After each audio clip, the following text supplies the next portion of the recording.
Jamaica is braced. Let's take you there now and speak to Dean Jones, who is a realtor and based near Boscobel. Very good to have you with us, Dean. I'm pleased the lines are still up and we're able to talk to you. How is it where you are? It's been pretty loud. The wind has been howling all night for the last 2 to 3 nights. Pretty scary, because what makes it more scary for me is because I'm a chartered builder, and so I just know the damage that winds of 150 to 165 can do to a property. So I've been very anxious over the last few days, and a lot of people have been asking me a lot of questions. I'm here with my parents, and we've done as much as we can in terms of preparing. Brought the cats inside, and we've brought all objects that could fly around because that's quite dangerous. And boarded up where we can, but there's only so much we can do. We're kind of sitting here slightly helpless now. Yeah, Dean, you talk about the houses. They're obviously built to withstand some degree of wind and rain, but you haven't had a Category 5 hurricane before. So what is your worry when it comes to the buildings? Honestly speaking, a lot of buildings in this area where I am in all across Jamaica are unfinished. Lots of people come back to Jamaica with this dream of building. They do that slowly. So there's going to be potential a lot of damage there, and the existing buildings. Well, a lot of residents here don't have insurance. It's just something that a lot of Jamaicans don't do. And so when you hear of these type of winds being able to, take the roofs off, peel the roofs off, it's very worrying and concerning. Lots of people around here. There's lots of people on the coast. I'm only 1 minute from the sea here. And a lot of people, they refuse to move from where they are. And some people are just in disbelief.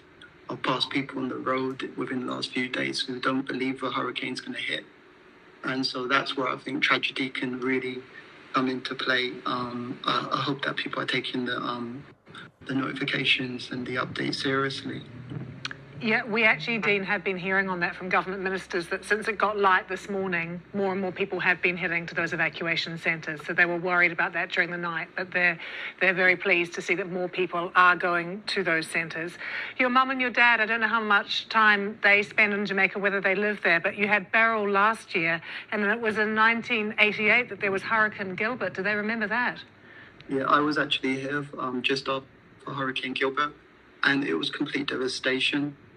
There was a sense of community. There was a song that came out while Gilbert and people were, coming together as communities. But the devastation was horrendous, because back then, the building codes have come some way since then, but it was, a lot of timber structures.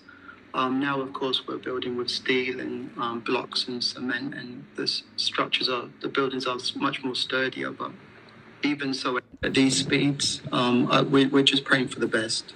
Honestly. What about some of your clients? I know you've been talking a lot online about the progress of the storm and what everyone's going through. They must be really worried. Yeah, so they're very anxious. Some fear they'll lose their homes. Some have called me and said, will they have a home to sell after this? And I've just given them words of encouragement, really. Jamaica is resilient, and it always seems to pick things up afterwards, and I believe Jamaica will. But I've advised them, not to, stay put, to plan and make preparations and put their valuables away and pack a case and stuff. But my clients are very worried. I'm quite worried for the real estate industry as a whole. I think there could be, quite some time before it gets back to normal after this. But I'm just anxious right now, and I'm just praying that it's not as bad as it they're saying it's going to be. Yeah, that's so normal to be anxious and scared. But Dean, we really appreciate you talking to us. Do stay safe, and your mum and dad as well. Thank you. Thank you. That was Dean Jones there. Let's speak.